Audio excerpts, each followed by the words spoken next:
controversial, so we can move pretty fast. Like what letter he wrote, we can move fast on those things. Indeed, so Okay. as the Chair pleases.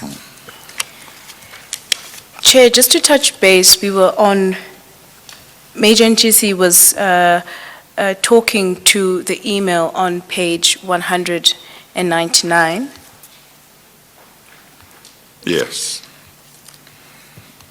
And he was talking to that email. Major Ntisi, can you please turn to page 199, to the previous email? Vula kucephe lekhulu ngamashumi ayishagalolunye neshagalolunye. Ngivulile. Yes. You brought it to the Chair's attention about that particular email. Is there anything you want to talk to that email about? Kukhona ke bofuna ukucacisa ngendaba yale email ke ungasicacisela? Yebo kukhona. Yes, go ahead. Ebekade ngifuna ukucacisa ukuthi isicelo esiphuma eDerco ku Mr Majila What I wanted to explain is that the request that came from DERCO, that is now from Mr. Majila, so i-email lena echazayo ukuthi singaqhubeka ngaleso sicelo. that's the email that explains whether we can continue with that request.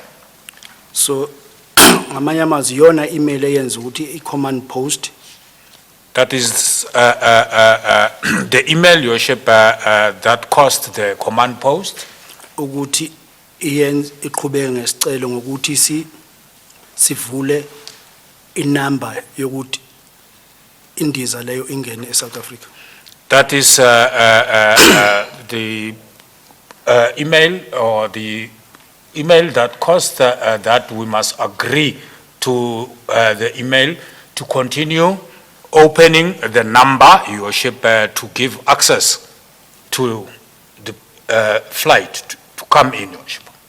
Mahle ngichaze kabanzi zingenamba engikhuluma ngayo. If I can explain about the number that I'm referring to. Ngolwimi lesilungu i-clearance number. In English language, Your Worship, it's called a clearance number. Mase uthole isinqumo sokuthi ungaqhubeka. Ilapho ovula owenza khona ngale number ukuthi ungaqhubeka ngesicelo. After you got the mandate that you can continue, Your Worship, that's when you open up the number so that you can continue forth, Your Worship, Does that mean with the request. Does that mean you allocate a clearance number to the particular request?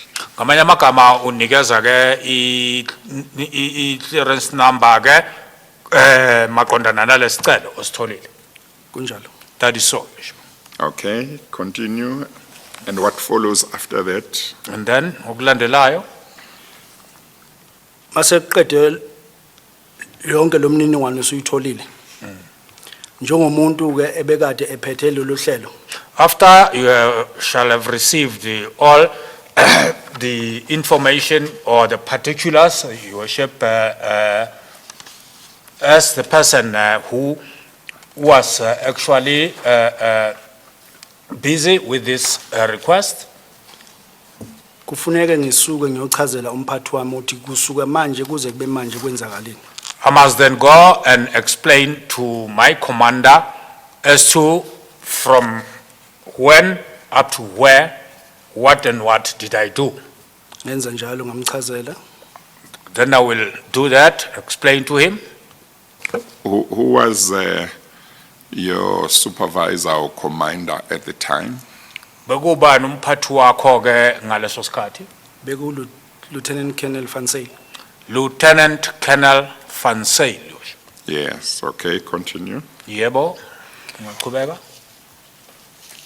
Major Ntisi, I'd just like to take you to bundle exhibit FF4, pages 193. Page ke 193 kuya Exhibit F4.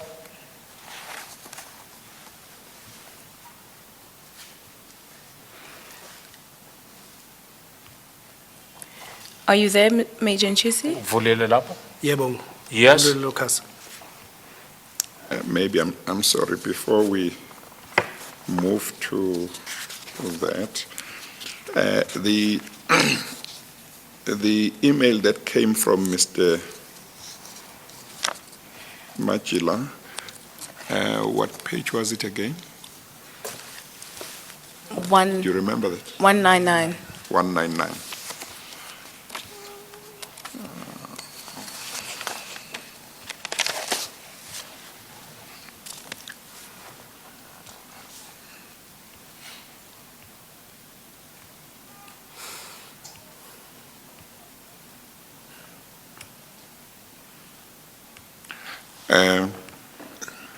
Major Nchisi, I just want to go to the letter that you say gave you clearance or gave you a go-ahead.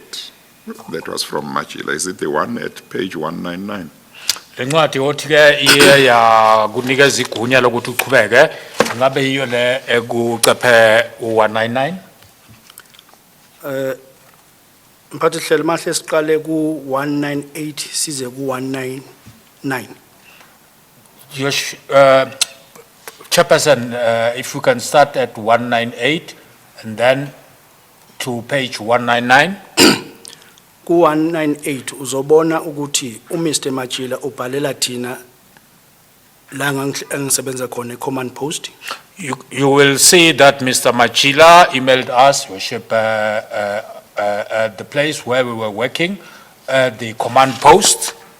Masiza kucephe ku 199 When we come to page 199, ilapho asithumela khona umlayezo ophuma kubaba uKolwane.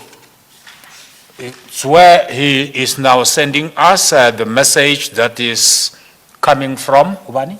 Kolwane, From Ambassador Kolwane. Mr. that is Ambassador Kolwane, Your Worship. Yes. Now, I've had evidence that not every aircraft can just land at Waterkloof, and that only certain aircrafts, in terms of who they are, their passengers are, may be allowed to land.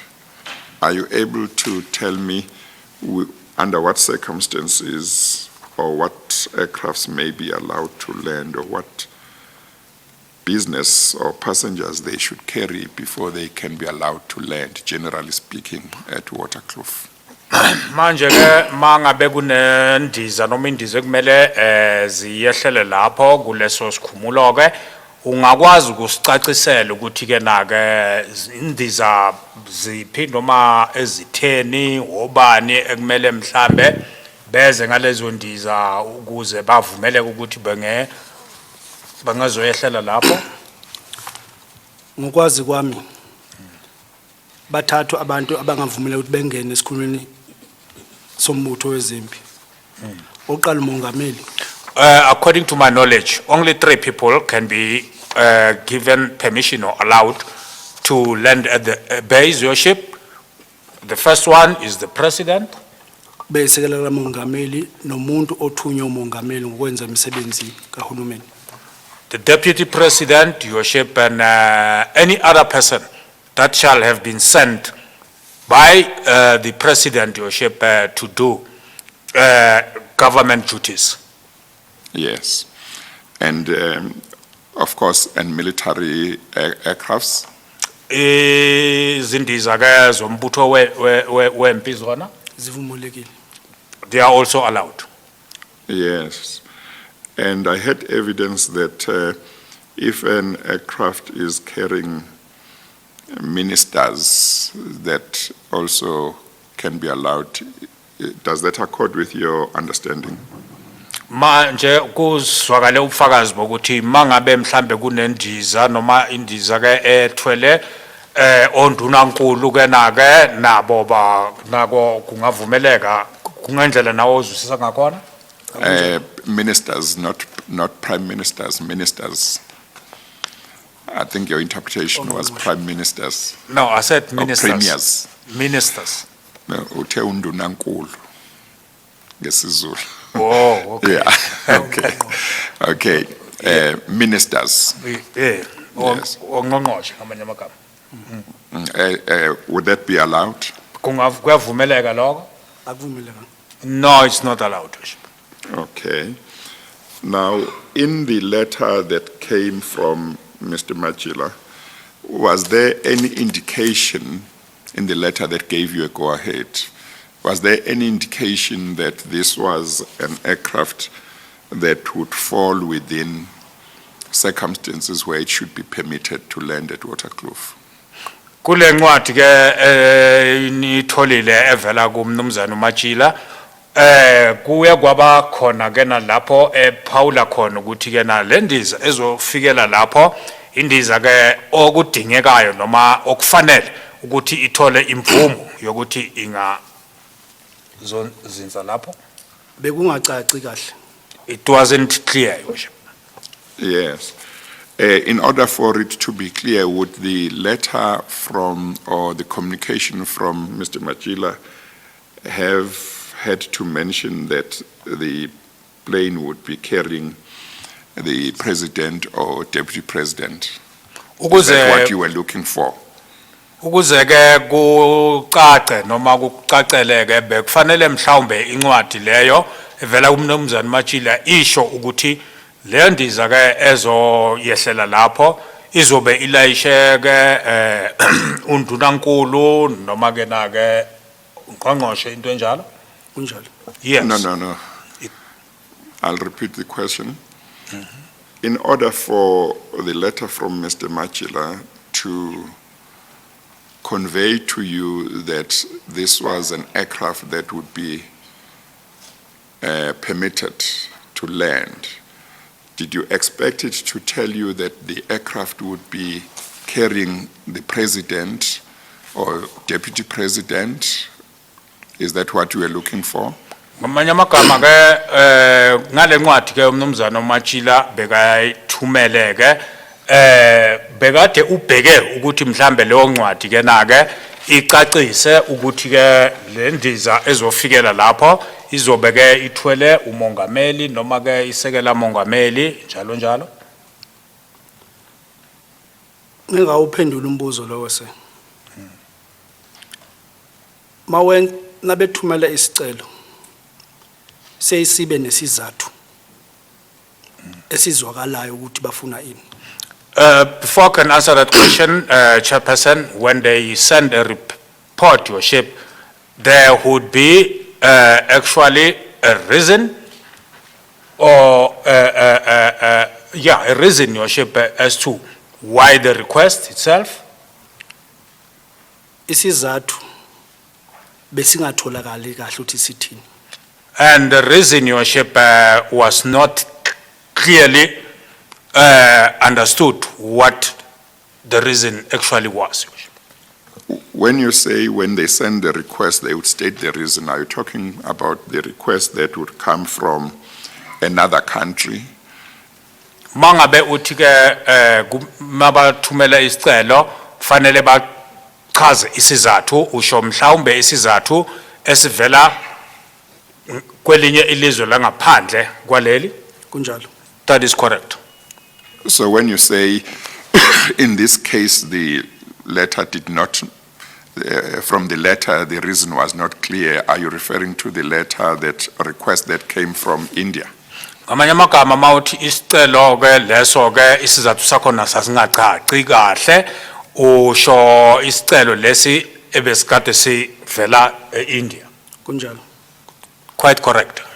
And what about the letter from Mr. Majila? Where did you expect it to give you information that would satisfy you that this was an aircraft that should be permitted?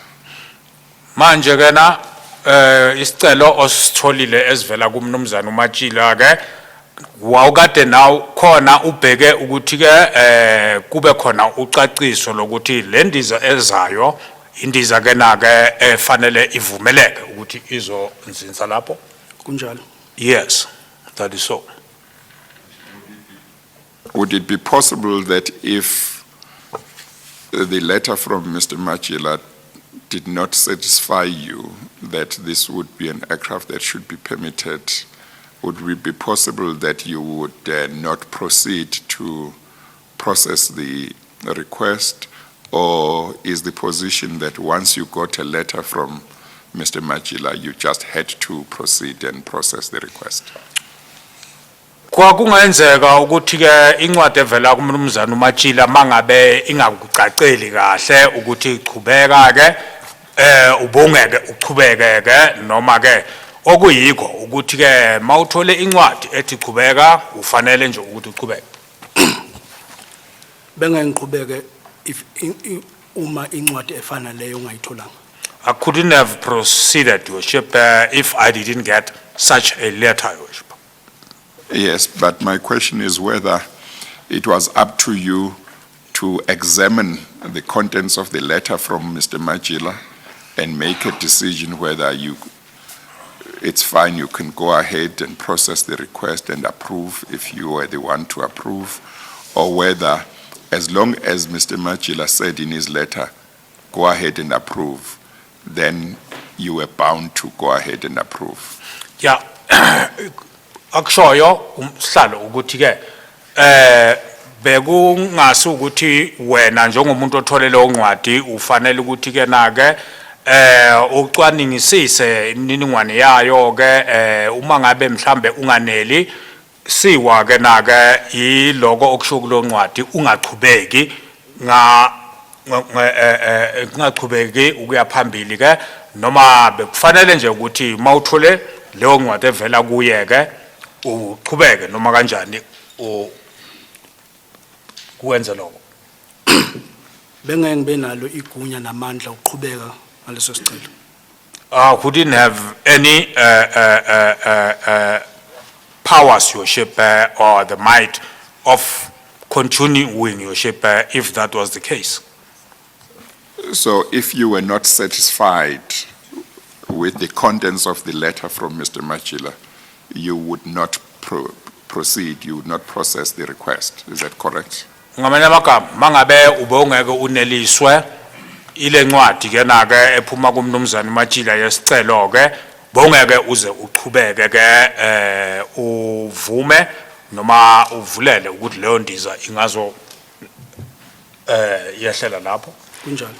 Correct. Yes, and did the letter from Mr. Machila in this particular case satisfy you that this was a case where you should process the request, and if you were the person to approve the request, to also approve it?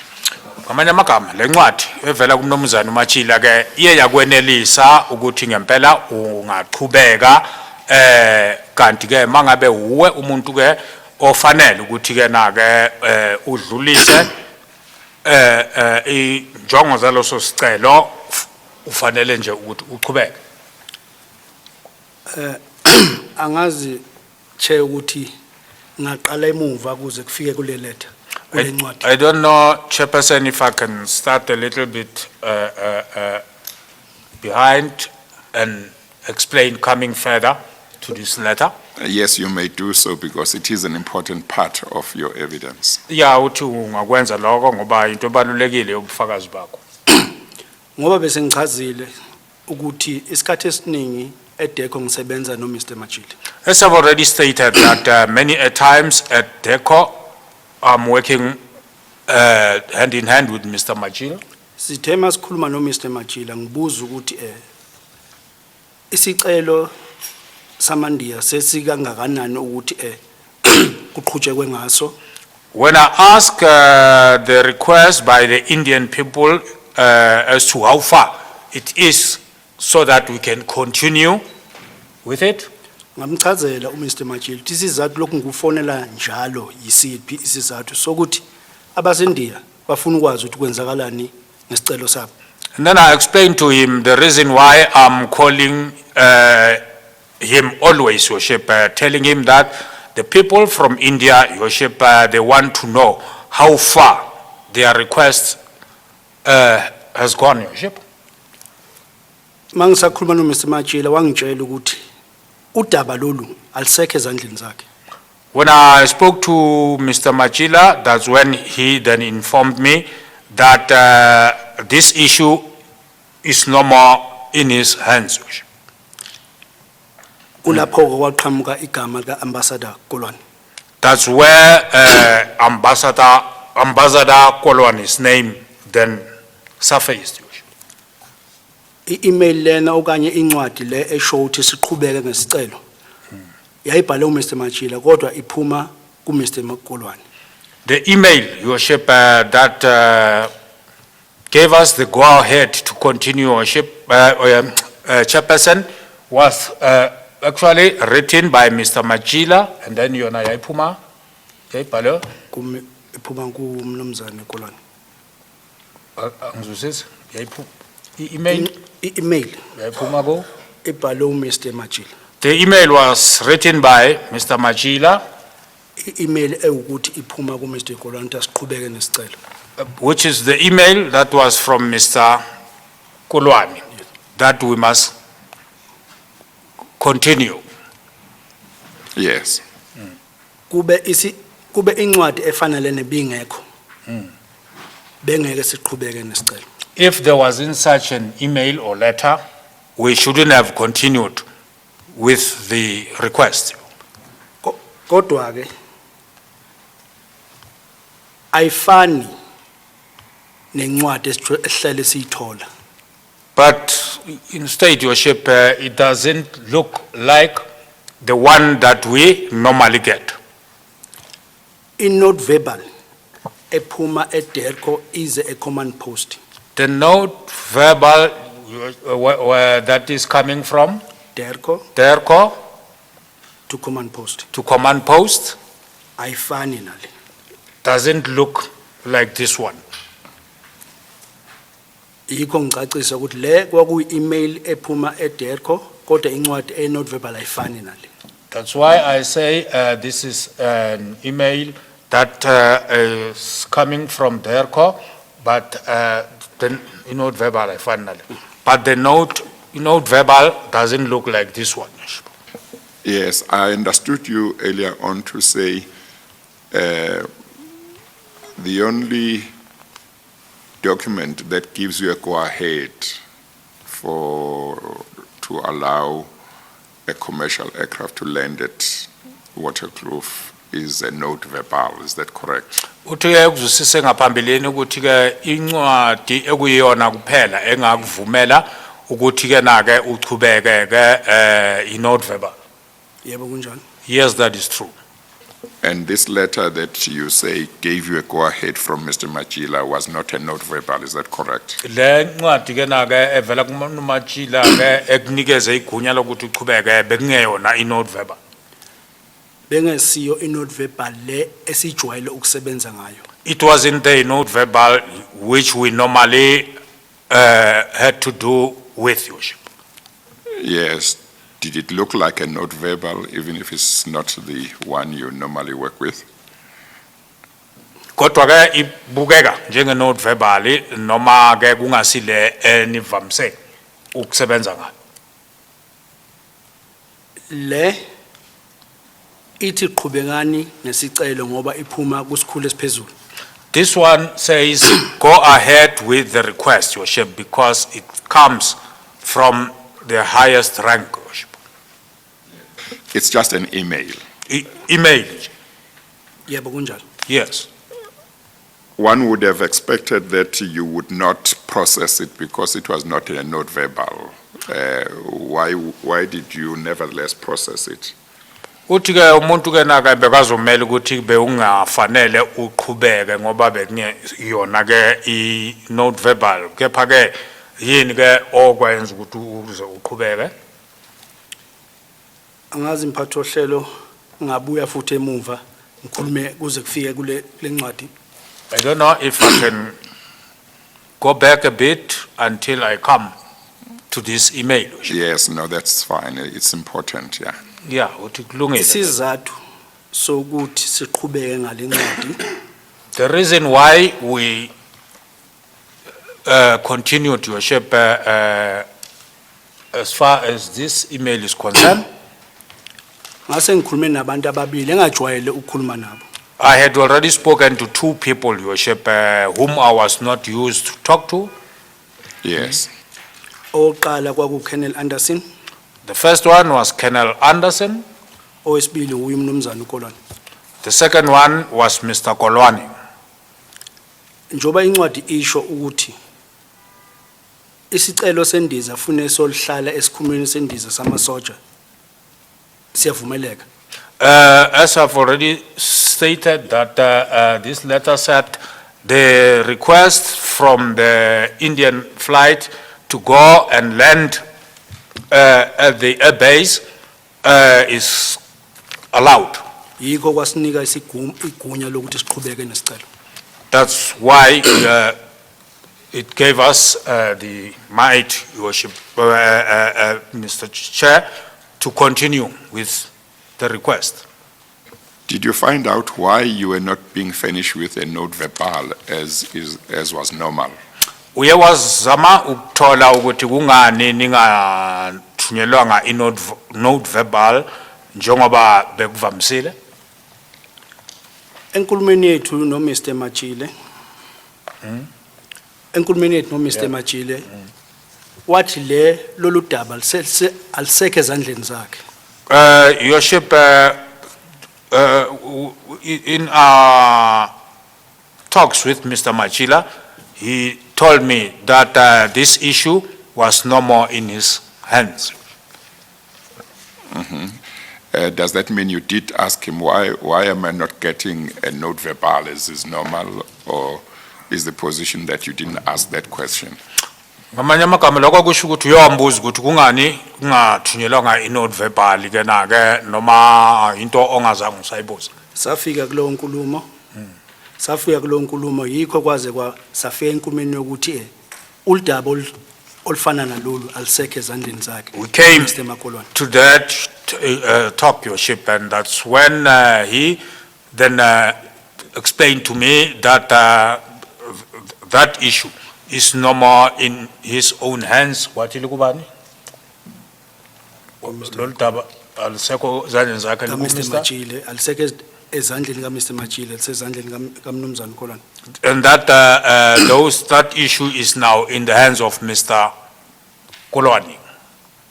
Yes, okay, and I assume that thereafter you had some discussion with Mr. Kolwane to see whether he was the one who was going to give you an explanation as to why you were not being given a note verbal in this particular case as it used to be normal. Yebo ke ngaloko ke na ke uthi ke na uyathemba ukuthi uyawafanele ukuthi ukhulume nomnumzane uKolwani ke ukuze ke ubuze ukuthi kungani ngingazange ngithumelwe inote verbal njengokujwayelekile. Yebo, ngambuza. Yes, I did ask him. And what did he say? Wasu uthini?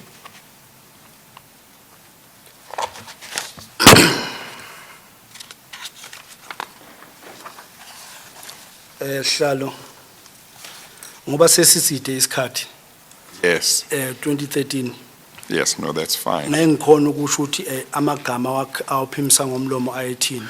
Mr. Chair, seeing that is now quite long since 2013, I cannot be able to recall the exact word that he uttered through his mouth. Yes, Encwadini yami engiyiphethe exhibiting 66 FF6 The document that is in front of me, Exhibit FF6, yes, kukhona lapho engivumelana khona nombiko ukuthi sasixoxa sithini nomnumzana uKolwane. there is where I agree with the report as to what were we talking about with Mr. Kolwani. yes. Kule exhibition bengikhuluma ngayo ku paragraph 8 On what page? page 2 Page 2, paragraph 8. Yes, ingxoxo yami ephakathi kwami nomnumzana uKolwane. Those are the talks between myself and Mr. Kulwani. Yes. So ingxoxo leyo ithathelwe ku-report ye-cluster eku-page 8.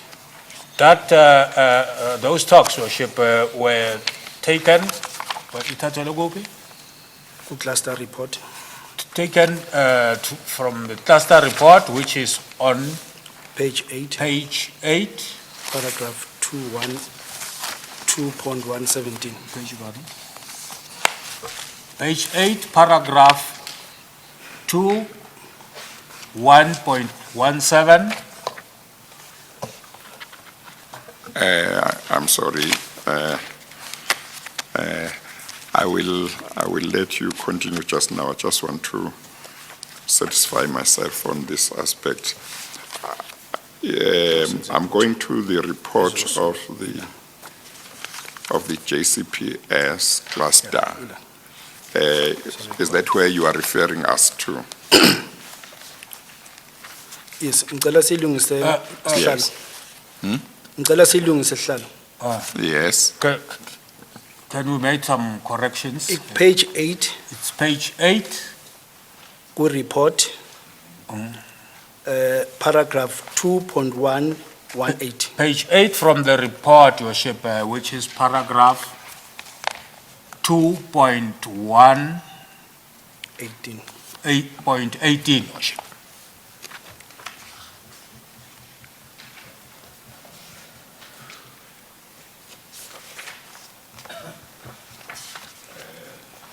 At page 8 at the bottom of the page 8 of the report, which is page 12 of the paginated exhibit F1 Indeed so. and paragraph 2.1.18. There the report says the Chief of State Protocol then called Sergeant Major GC and stated, and it's quoted, "I believe you have spoken to Colonel Anderson, ? Close quotes. GC confirmed this and stated that he would go ahead with the clearance immediately. GC asked whether he should fax the clearance to Mr. Majila, Mr. William Majila, Directorate State Visits, DERCO. The Chief of State Protocol asked where GC was at the time and was unable to understand the explanation given. He then requested GC to email a copy of the clearance to his private email address and to his official email address." Is that what you are referring to? Iyo le okhuluma ngayo.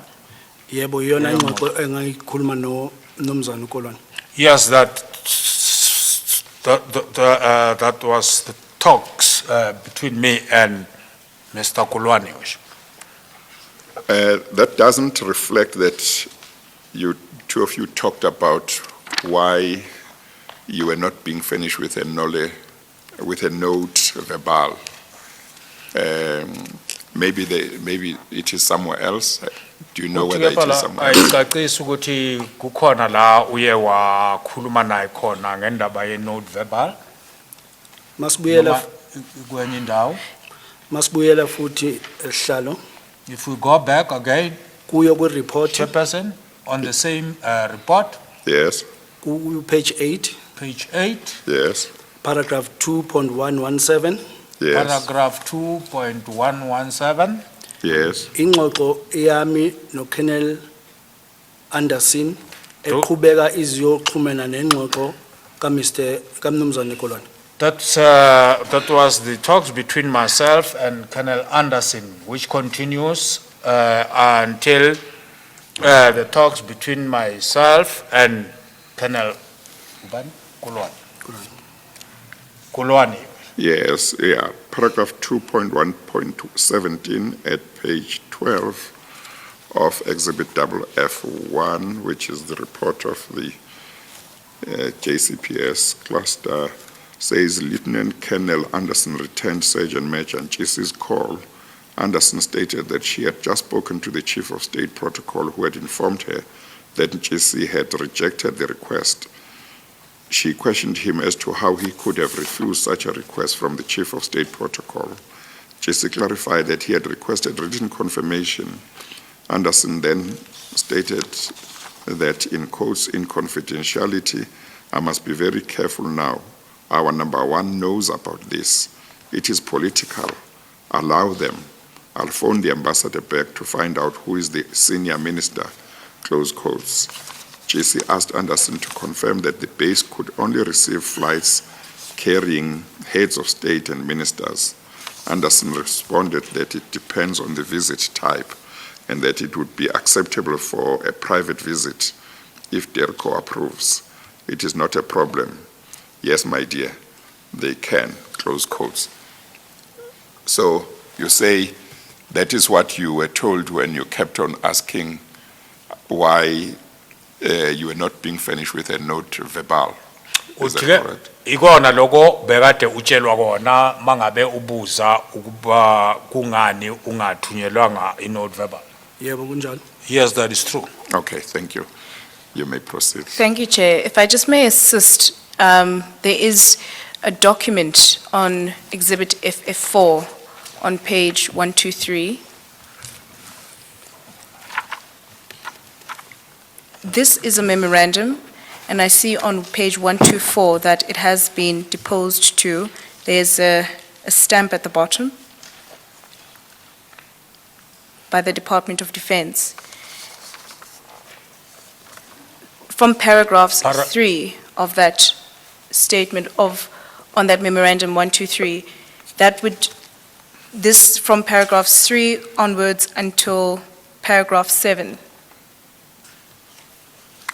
So go paragraph 3, go page 113. yeah 1 to 3. We have a page. Yeah. Yes, Ngiyabonga. Yes. There. And the contents of this would be the reason as to why you never, questioning why you never received a normal non-verbal. Ngamanye amagama ke lokho okubhalelana ke ikona okuyisizathu esenze ukuthi ungasabuzi ngayo leyo novel. Ngicela ungiphendula ngikuzwa kahle. Can you Major Nchisi, let me just rephrase. Let's just go to paragraph 4, that would be on page 124. say go page paragraph 4 1 to 4? Chair, with your permission, may I read this into the record? Yeah. Lieutenant Colonel Anderson returned my call. Well, you must first just say that this is a memorandum that appears to have been written by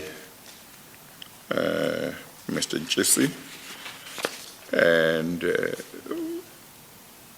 was addressed to CJOPS. Do you confirm, Mr. Jesse, that that memorandum was written by you?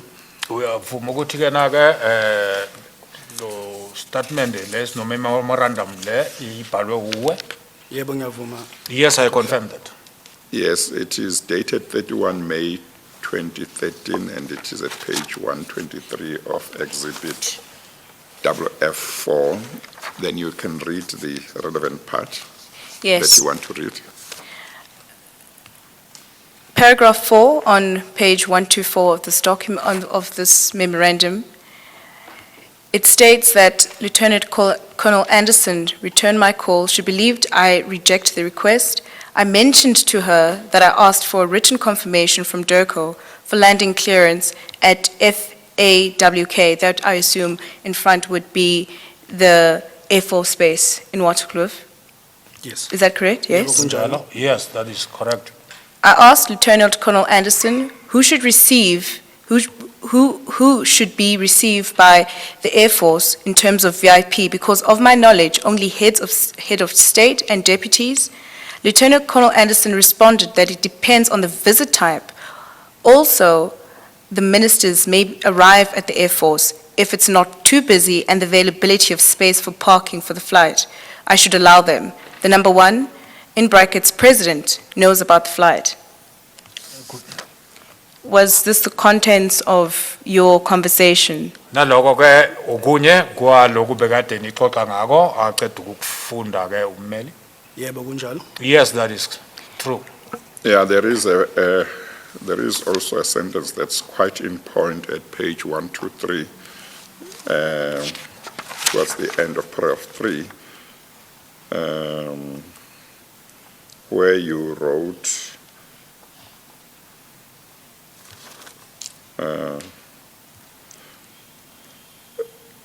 the ambassador telephoned Air Command Post to inquire as to progress with the clearance request from Indian High Commission. I spoke to him and explained the nature of FAWK being used for the port of entry, and I indicated to him that FAWK can only allow head of state, I think that's Waterkloof, head of state and their deputies. The ambassador responded that there would be 4 to 5 ministers on board. I requested a note verbal from him. The ambassador responded by saying the challenge was that this could not be put in writing, and the president authorized the landing of that flight. I should call Lieutenant Colonel Anderson to confirm that. Is that what you were told by Ambassador Kolwane? Yebo. Iloko kutshelo ambassador ke ukolwane loko aqeda ukufunda. Yebo kunjalo. Yes, that is true. Okay. Is your evidence, were you saying it was after you had been told all of these things that you decided to process the request? Kungako uthi ke emva kokuthi utshelwe yonke lento otshelwe yona la kulapho ubone khona ukuthi ke uchubeke na nokudlulisa leso sicelo noma uprocess isicelo leso. Emva kwezingxoxo. Yikho okwenza ukuthi sithathe isizathu ukuthi siqhubeke nesicelo. After all these talks, Your Worship, that is when we had to make a decision that we proceed with the request. Yes. Thank you. Major Nchisi, you have spoken about, the non-verbal not being the normal non-verbal that you would receive. Is that correct? Can you repeat? He has spoken about the non-verbal being it wasn't the normal non-verbal that they would receive. Uthi ke bekungasi non-verbal evamisile ke na ke lewa kade uyitholile. Yebo kunjalo. Yes. And am I correct in saying that a normal non-verbal would identify either the head of state, the deputy, or whatever ministry the passengers, the flight would be carrying? Is that correct? Kunjalo ukuthi ke ngokuvamisile ke na ke i-non-verbal izochaza ukuthi ke mangabe kunendiza efuna ke imvumo kuzoba khona mhlambe ke na ke umuntu onje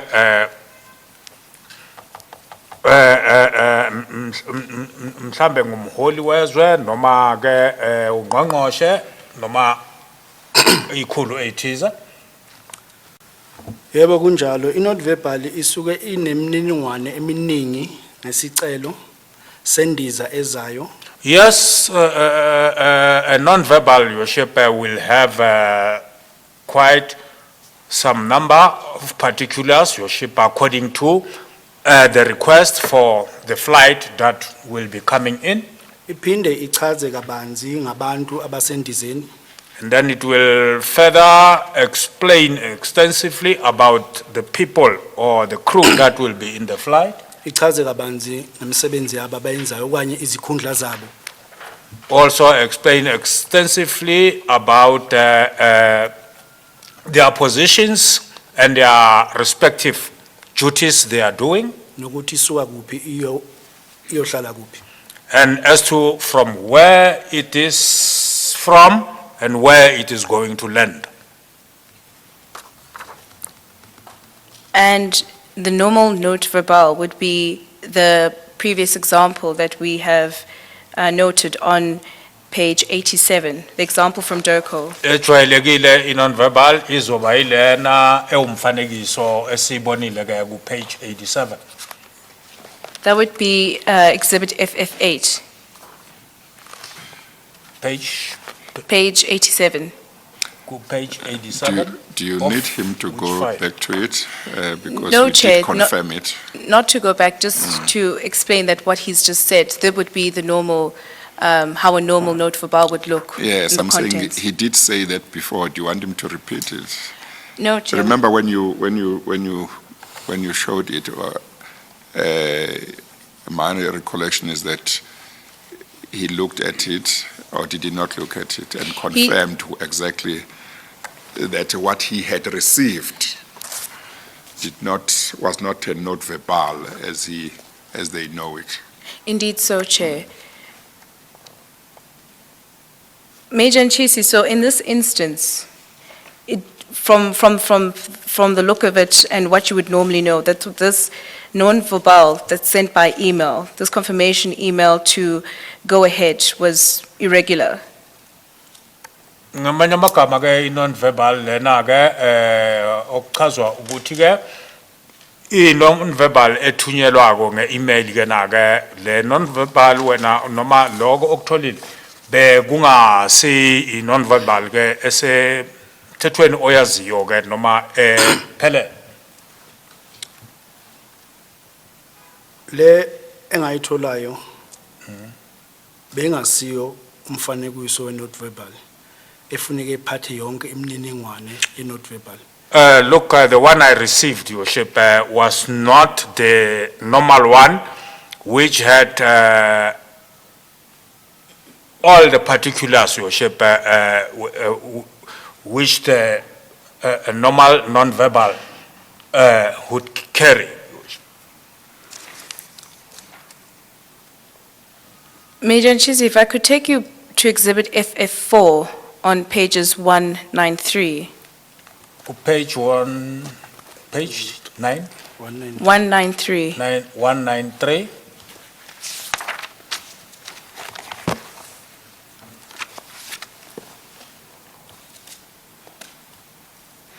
Yebo sengivulile.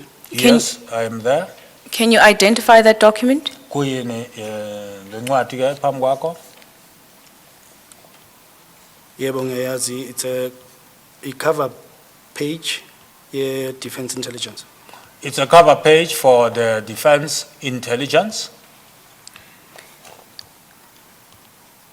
Ms. Major Nchisi, are you on the correct page? 193 of Exhibit FF4. Oh, no. 193. Ngiyaxolisa, Oh, bengekho kulo page. Pardon, I was on the wrong page. Major Nchisi, can you identify that document? Ungachaza ukuthi ke yani ke le ncwadi noma document? I-document ephambi kwami i-RSA 05 external The document in front of me is RSA 05 05, external clearance. which is an external clearance. Can you talk about when would this document be issued, and can you talk to the contents of this document? Ungachaza ukuthi le ncwadi ke ikhishwa nini ke ma kwenzekalani ke na imininingwane yayo ephakathi kwayo. Incwadi lena ichaza ukuthi iphuma kuphi, iyakobani, This document explains where is it from and to which people is it going to, iphinde ichaze ukuthi incwadi lena ihlelwa ubani, and as to who the author of it is, iphinde ichaze ukuthi isicelo sifakwe ubani, and who the person that is making a request is, okwakakhulu isizathu sayo ukuthi sithini isizathu sale sicelo. and the reason for such a request. Okay, Major Nchisi, so on the top page, on the left-hand side, inquiries go to, it is written there, Warrant Officer T. Nchisi. The requester is the Indian delegation. The contact person is Captain Kati, and the address is the India Embassy.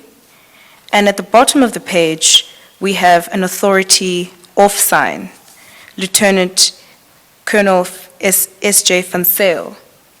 Kuthi ke iyachaza phezulu ukuthi ke ize kuwe ke iphuma ke ku bantu ke na ke abavela eNdiya ke enzansi iyachaza ke nokuthi ke umuntu ke othintekayo futhi ke uColonel Van Sale. Yebo kunjalo. That is so. And would it be correct that Colonel Van Sale would have to sign these documents for the clearance to be valid? Kunjalo ukuthi ke na ke uColonel Van Sale ke yena bayifanele assigned le ncwadi ke na ke ukwenzela ukuthi ke na ke izokwazi ukuphumelelisa isicelo. Yebo kunjalo. That is true. And knowing the non-normality of the note verbal that you had received and you had questioned it and so forth, did you bring this to Lieutenant Colonel Van Sale's attention before he authorized this clearance? Ngokubona ukuthi bongatholanga i-non-verbal evamsile uye umazisa uColonel Van Sale ukuthi ke kwenzakalani awutholanga i-non-verbal efanele ngaphambi kokuthi ke avume noma ke authorize lesicelo. Njoba bese ngichazile sihlalo. Makufika lesi sinqumo ukuthi uColonel Van Sale assign. As I've already explained, when it came to the finality that Colonel Van Sale must sign, Usuku sumtshelile izizathu nezingqinqaba okuhlanganene nezinazo kuze kufike lesi sinqumo ukuthi kuze kuphume i-clearance. you shall have already told him about the problems and the reasons why you came to such a decision that we have to continue. You would have briefed him fully about the process up to that point. Is that Uzabe what you mean? umtshelile ke ukuthi kuhambe kanjani kwenzakaleni uhlelo lonke ukufikela la kulolu daba lakhe. Yebo kunjalo umtshela ngohlelo kusaqala umtshele ngohlelo sekufika lapha azofaka khona isixhifiso sakhe ukuthi singaqhubeka. Yes, you tell him about the onset of the request or the beginning, Your Worship, until to the finality of it where he must finally sign and give a go-ahead, Your Worship.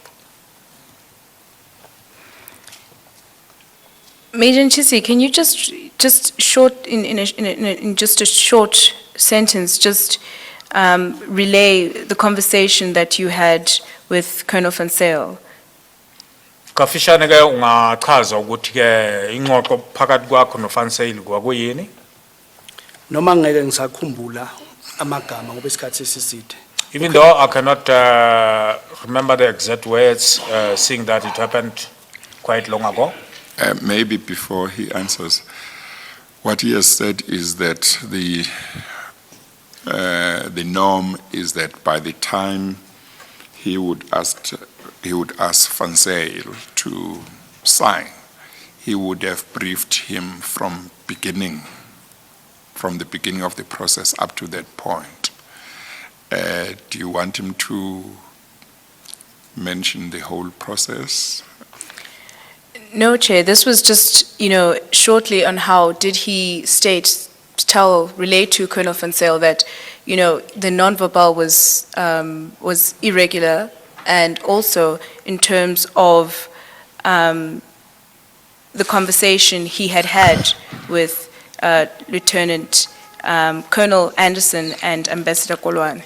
I think maybe it would be better if you put a specific question out of that whole process, what you would like him to deal with. If you want to ask him whether he told Mr. Van Sale that there was something irregular about this, put that question. If you want to him to, if you want to ask him whether he told Mr. Fansale that there was no note verbal, As the chair, and please. instead there was just a letter, just direct that. Otherwise, he Indeed, so. would start all over again and then tell the whole process.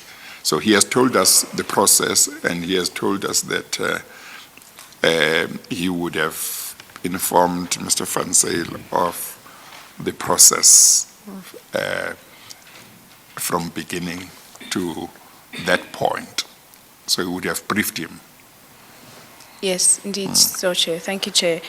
Major Nchisi, did you inform Colonel Van Zyl about the note verbal not being normal and it coming through as an email instead, and not having the correct contents of a normal a note verbal? Uyomtshela uColonel Van Zyl ukuthi ke na ke i-non-verbal lo oyitholile ke na ke yayikade ke na ke ingaphelelanga ke kanti ke inganawo eminye imininingwane ekumele ibe nawo ke nje ngale ovamsele ukuthi ke uyithola. Kwakubalulekile ukuthi ngimtshele uColonel Van Zyl. Isizathu salokho ebesemusha kulezi sikhundla esebenza kuso. It was very important that I tell him about that, and the reason being, he was still new in the position he was holding at that time. So ubusha bakhe we xhumeke kithi ukuthi ulwazi esimnika lona ulwazi angaqhubeka asebenze ngalo.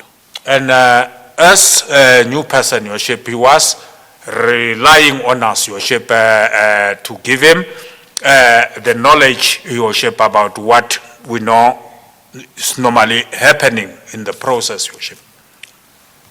Ekumtsheleni kwami lokho yikho kwafika esinqumeni assign. After informing him that, Your Worship, that's when he came to the decision that he can sign, Your Worship.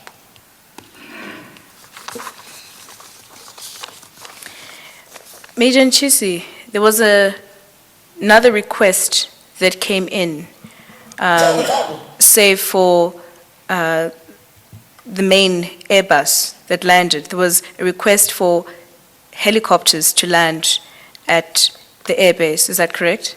Kuthi ke kuye kwaba khona ezinye icelo nje ngendiza okuthiwa ama-bus kanye ke na ke indiza zohlobo lophephela emhlaba okumele ke zizozinza lapho esikhumuleni sombutho kunjalo. Zazikhona izicelo ezifana nalezo. Izicelo ezifana nalezo zazihambisana nesicelo sendiza elendile ebus eWaterkloof. There were such requests, Your Worship, and such requests, Your Worship, were uthi bezihambisana nani? Nesicelo sendiza esahlala eWaterkloof Oh. ebus. That request, Your Worship, was in line with the request of the bus, Your Worship, beyihlale Waterkloof le bus, Ebizolenda eWaterkloof. which was going to land at Waterkloof. Ngoba isizathu salokho. Indiza lezo land ezohlala eWaterkloof ayiphethe abantu abawu 217.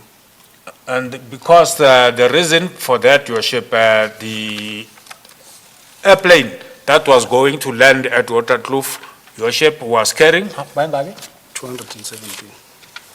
carrying 217 people or crew, Your Worship. So ngamanye amazwi indiza lezi ezincane zayizosusa abantu eWaterkloof zibase lapha endaweni lapha abazifuneka beye khona. And because of that, Your Worship, the other request for the light aircrafts, Your Worship, were the light aircrafts which were going to carry people from Waterkloof to where they were going to, Your Worship. Chair, that request can be found on page 106 and 107 of Exhibit FF5. Is that the request, Major Nchisi?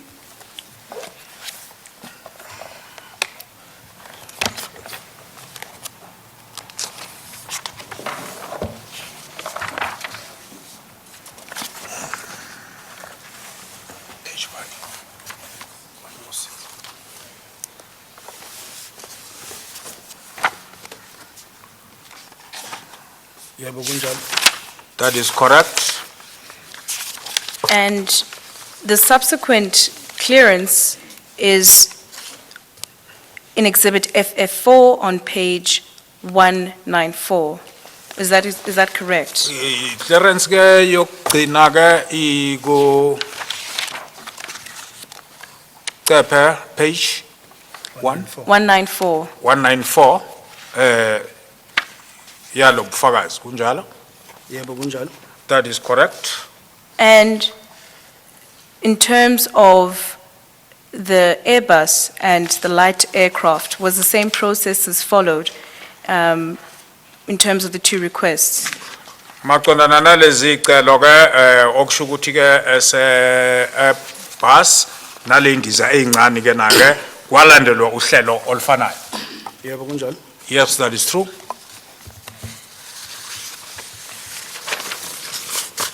Let's go back to when you took the letter from Mr. Machila to, is it Lieutenant Colonel Van Zyl? Asibuyele muva mawuthola incwadi evela kuMnumzane Machila uyisa ku Colonel Van Zyl kunjalo Colonel Van Zyl? Yebo. Yes. Was Lieutenant Colonel Van Zyl the person who was supposed to approve the authorization, the clearance?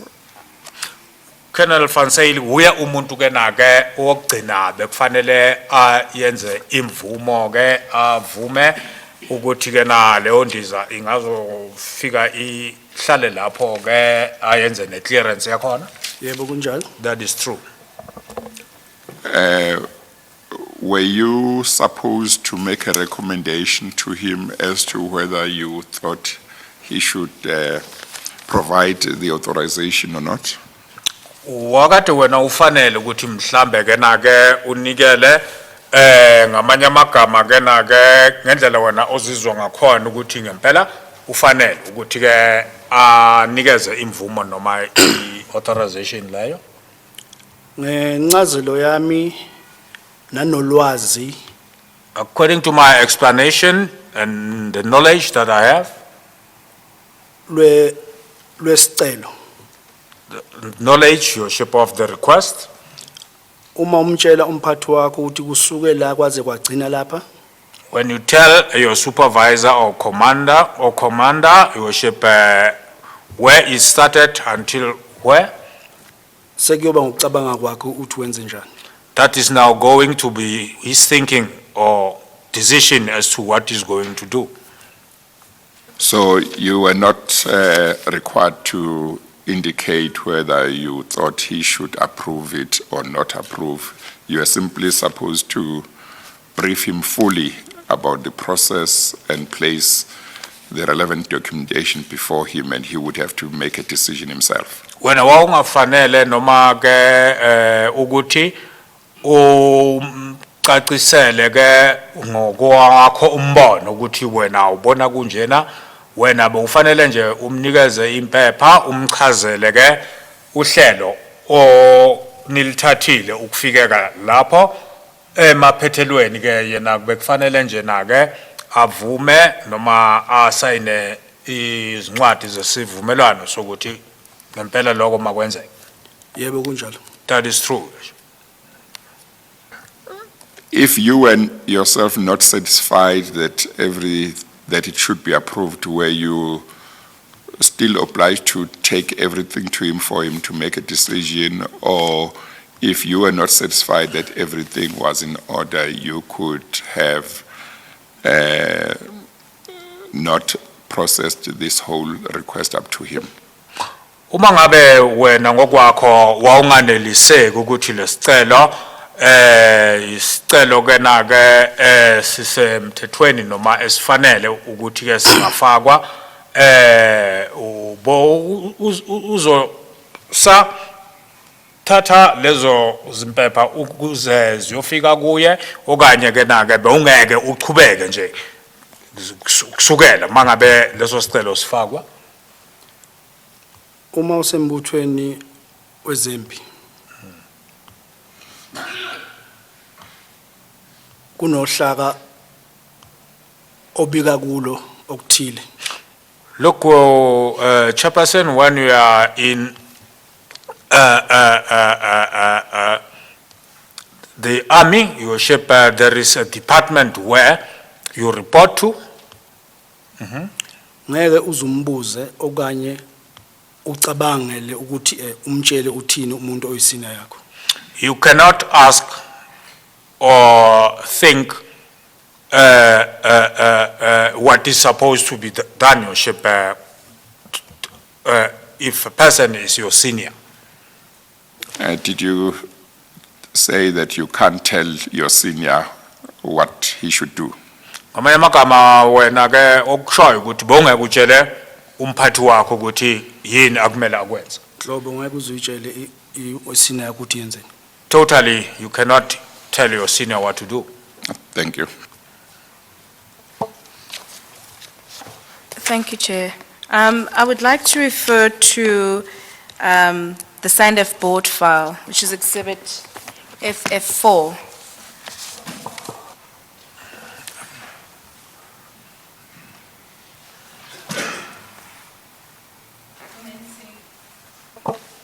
Starting at page 324.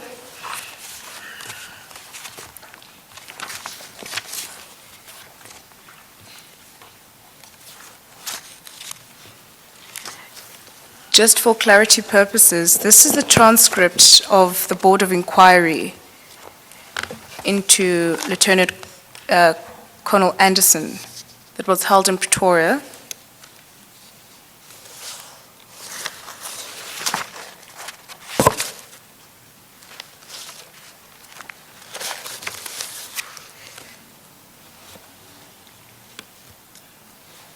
The front page of this transcript can be found on page 284.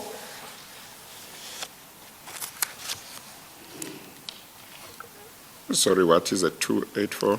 284 is just the cover page for the transcript, Okay, the but you want us identification to of go the to- document. You want us to go to 324, eh? Yes, 324, Chair, please. We are there. Major Nchisi, are you there? Yes, 324. Uyabona icephe u324? Yes. Yebo. Just to deter in just a repetition of evidence, I'm just going to pick it up from the fifth line on that document. Uzoya ke kumugca wesihlanu ke ukusuka kule ncwadi. Where it starts with W.O. Nchisi. Where you start with? It starts with W.O. Nchisi, the fifth line of page 324. Chair, if I may read that in the record, or should I just give a synopsis of the contents That- of... Well, that looks like evidence that he has already given, isn't it? That is just a slight introduction to the core of what we're trying to get at. So we can. Well, I don't we want can- us to waste time by repeating evidence that has been said. Yes.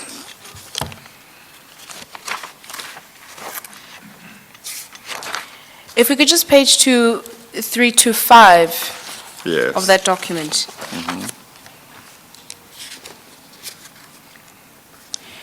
If we go to line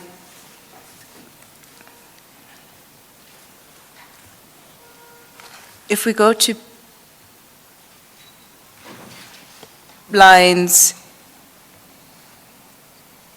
8 of that document, At Start- page 325, 325, line 8. yeah.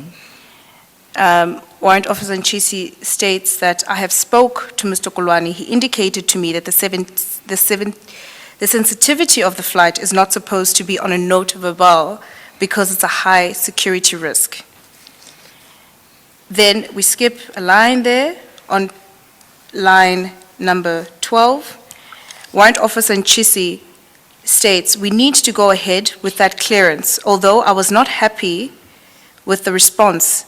That is why I even The second time I spoke to Lieutenant Colonel Anderson, she also confirmed that I must go ahead because the President authorized the flight.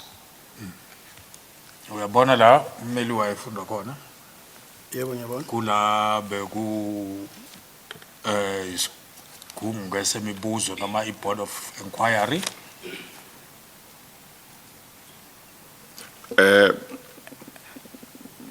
Major Jesse, did you say at that board of inquiry that you had spoken to Mr. Kolwane and he had indicated that the sensitivity of the flight was not supposed to be on the note verbal because it was a high security risk? Did you say that? Lapho uthi uyakhuluma nomnumzana uKolwane ukuthi ke na-ke ngendlela ke indaba yalendiza ke ekumele ize ke ihlongozwe ngakhona ke abekungamelanga ke na ke nokuthi mhlambe kube khona inote verbal ngoba It is a high sensitivity risk, security risk. kanti ke na futhi ke na ke into ke na ke bonakala isendabeni olukhulu ke na ke lokuthi kumele kube into ezovikeleka ngoba ke na ke umongameli uye ke ovume ukuthi lokho kwenzeke ifike. Cha, angikaze ngisho lokho. No, I never said that. So you did not say at the board of inquiry that Mr. Kolwane, you had spoken to Mr. Kolwane and that he had indicated that to you that the sensitivity of the flight was not supposed to be on the note verbal, and that this was because it was a high security risk. You did not say that at the board of inquiry. Azange mawukhuluma naye ke umnumzana uKolwane asho ukuthi ke le ndaba yalendiza ke ngokubona ukuthi ke iphuthuma kakhulu kanti futhi ke kudingeka uvikeleko layo oluphezulu azange kushiwo lokho. Cha. No.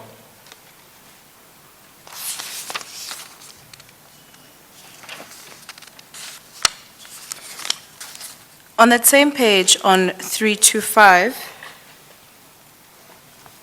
that would be line 28 on that page, at the bottom of the page. Well, maybe let's do the other one that you had mentioned. On that page, Major Jesse, it's also reflected that you told that board of inquiry that, and I read, we need to go ahead with that clearance. Although I was not happy with that response, that is why I even the second time spoke to Lieutenant Colonel Anderson. She also confirmed that I must go ahead because the president authorized that flight. Okubhalwe la. Yeah. I'm sorry, did the interpreter interpret? I didn't get that. Okay, I'm going to repeat. Let him read as I repeat. Did you say this at the Board of Inquiry, Major Jesse? As reflected at page 225, somewhere in the middle of the page, we need to go ahead with that clearance. Although I was not happy with that response, that is why I even the second time spoke to Lieutenant Colonel Anderson. She also confirmed that I must go ahead because the president authorized that flight. Ukushiwo lapho kunjalo iloko ke oyowakushilo ukuthi ke na ke nifanele ukuthi niqhubeke ninikeze leyo ndiza imvumo noma iclearance ke kanti ke na ke no Colonel ke Anderson bese nivumelane ukuthi niqhubeke. Okubhalwe la angivumelani nakho. Isizathu salokho kuphikisana nengushilo ku statement sami. What is written here, I don't agree with your shape because it is against what I've said in my statement. Kuphinde kuphikisane nombiko oku-cluster report. And it is also against the report, which is on the cluster report, Your Worship.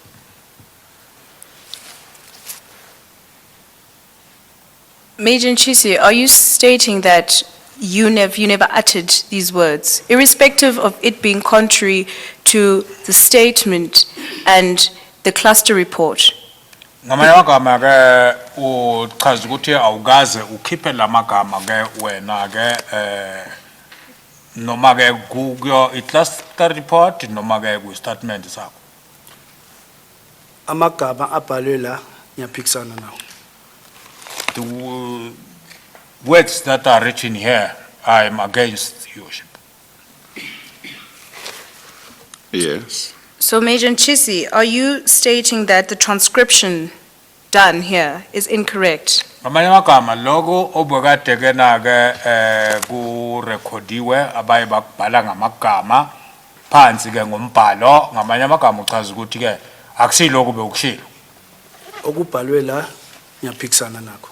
Yes, whatever is written here, I disagree with.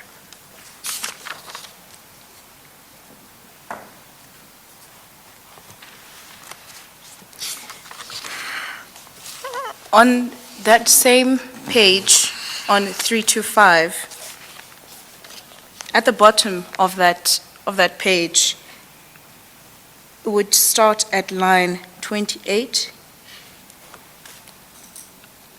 where it stated, for that time it was amazed. If he, brackets she, asked me why you rejected the what do you call the request from the chief? So, but because she says to me, she indicated that it is the president's authorization, and that is why we go ahead with it. Uyabona la qeda ukufunda khona? Yebo ngiyabona. Yes. On what page were you reading just now? Chair, that is on line 28 on page 325, that same page that we were on. Okay.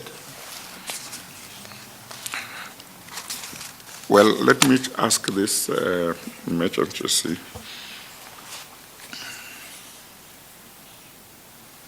I thought your evidence earlier on was to the effect that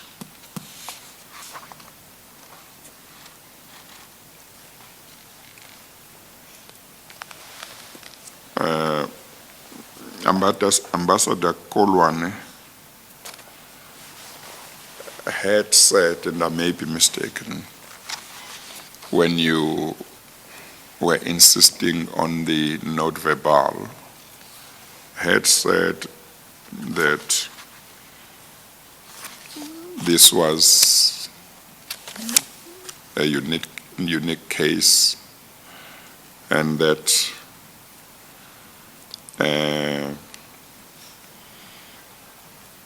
when you asked for written confirmation, said what you asked for could not be put in writing. Was that something else? Uthi icabanga ke ngaphambileni ethula ufakazi bakho uthi ukhuluma no mnumzane ke ukulwani ke uye wathi ke na ke lolu udaba olukhethekile mangabe udinga ukuthi ke unikezwe mhlambe ke na incwadi ke na ke ngokombhalo ke na ke kulapho ayewathi ke akunasidingo saloko kunjalo. Mphathohlelo. Njoba bengishilo okubhalwe amagama abhalwe la. Akusiwa wami. Chairperson, as I've already stated, Your Worship, the wording, Your Worship, in this transcripts Yes. are not my wordings, Your Worship. Kubukeka sengathi kunomuntu obhala amagama la Yes. aphuma kimi. Yes. Yikho ngavumelani nento ebhalwe la. Okay. It looks like as if there is someone who printed this wording, Your Worship, as if they are coming from me, which I disagree with. Do those words or those parts of that page to which you were referred, do they make points that are true, but is the wording, is the words that are used that you don't agree with, but you agree with the points, but you may have used different words to make the same point? Lamagama ke okhuluma ngawo lapho othawa phuma kuwe ke anikeza umqondo mhlambe othize ke noma ke kunamagama okuthi ke alapho kodwa ke na ke kungewona wona amagama wena ngokwakho owashilo. Amagama abhalwe la awasho lokho engakushoyo mangikhuluma nabo ngocingo. The wording that are appearing here, Your Worship, they don't mean what I said to them as I was talking to them telephonically. Okay, thank you. Continue.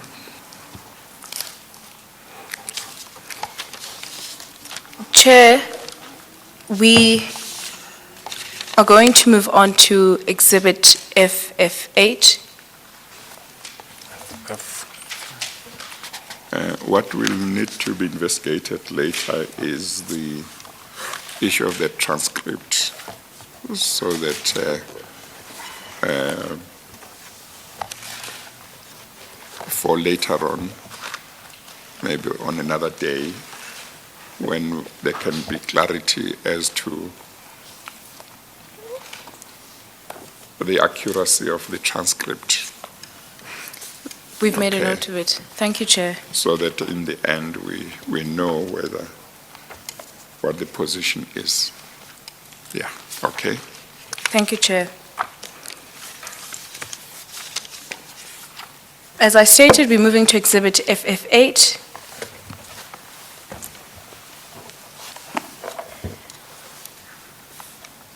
Chair, I'm not particularly sure. I assume that it's been done.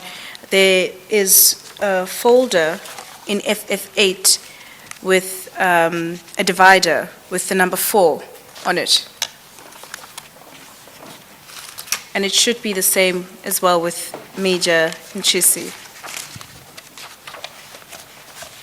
That would be on paginated page 161. 161.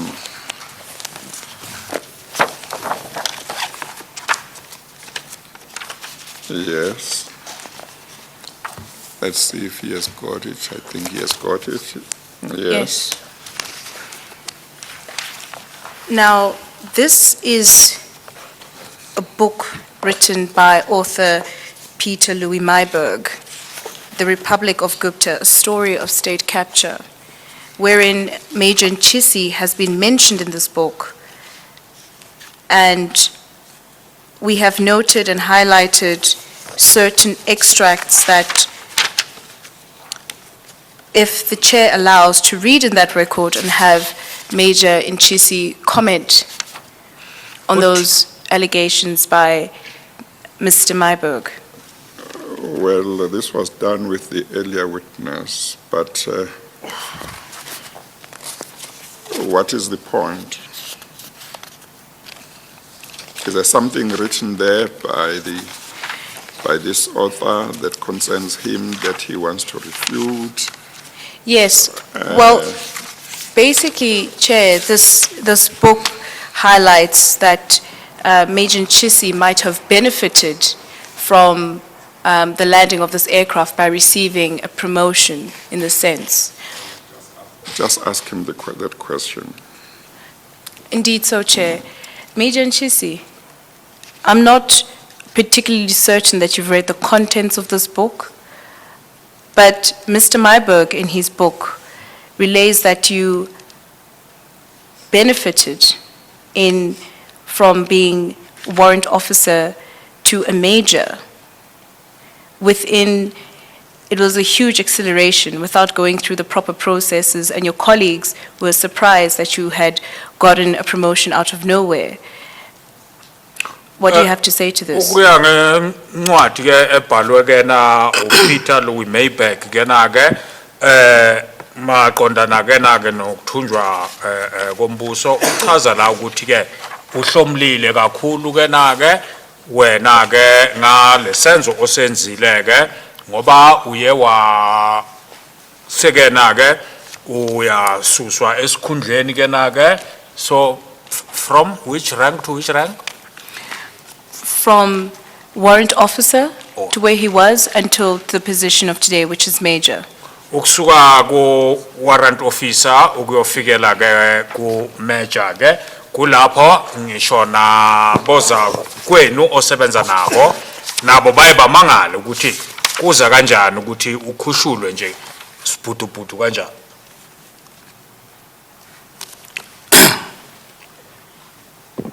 Incwadi bengakayifundi. Angazi chair ngakhuluma imizwa yami la. Well, ungakhuluma nje ukuthi uthini ngalento abayishoyo. You can just respond to what they say is alleged in the book about you. I'm sorry, Mr. Interpreter, I say I took over. Okay, all right, yes. Yeah, but ungaphendula nje kuloko ummeli athi ke bathi kwenzakele mayimizwa yakho ke usho wena ukuthi ke na ke uthini ngaloko mhlawumbe.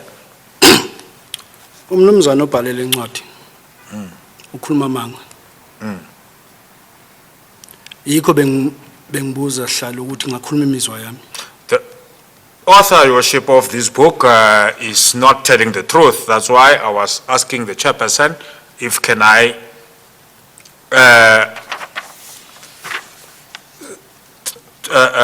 explain my feelings about this, Your Worship.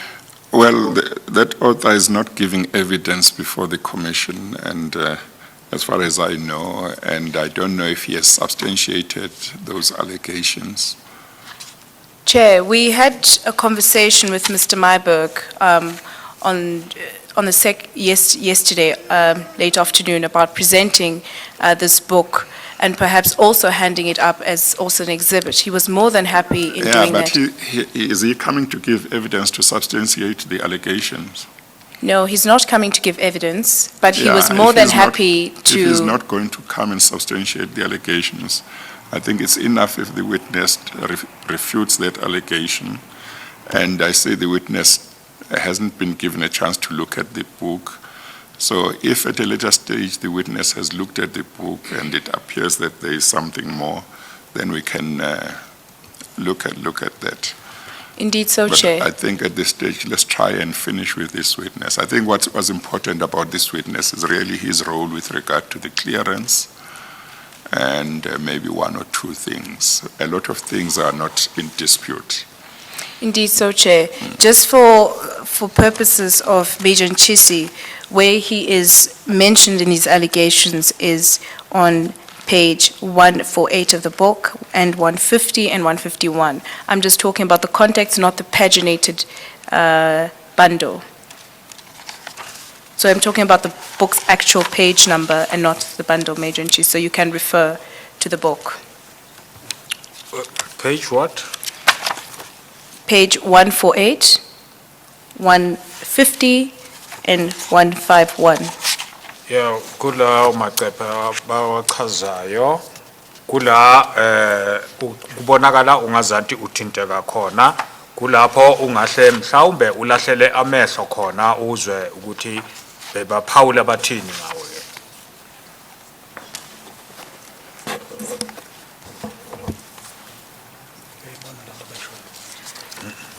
Apologies, Mr. Chair, just a correction.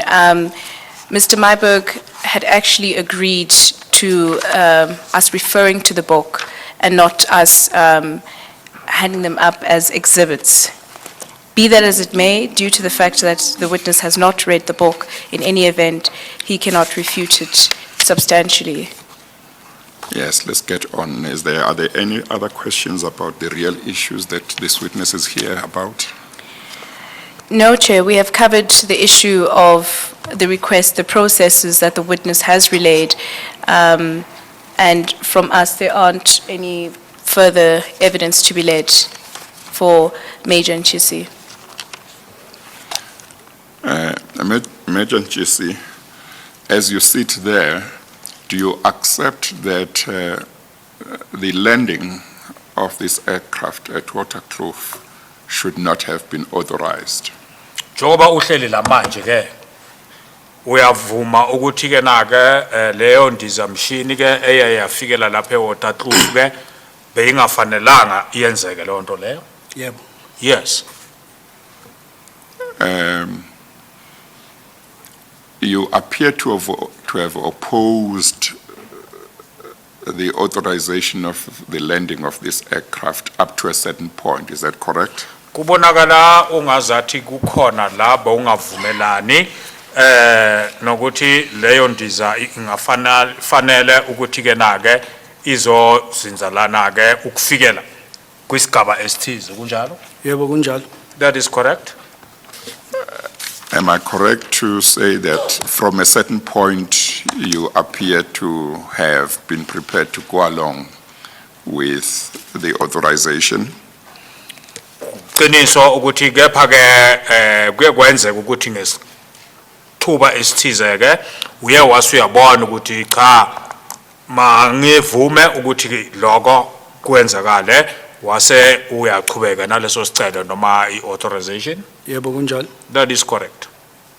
Do you want to confirm to me again why it is that you changed your mind about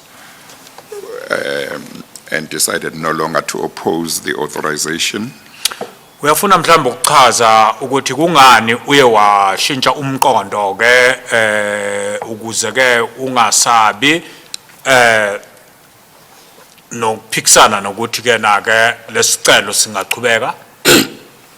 Isizathu salokho i-email engayithola iphuma eDerco ibhalwe uMr Majila iphuma kuMr Kolani.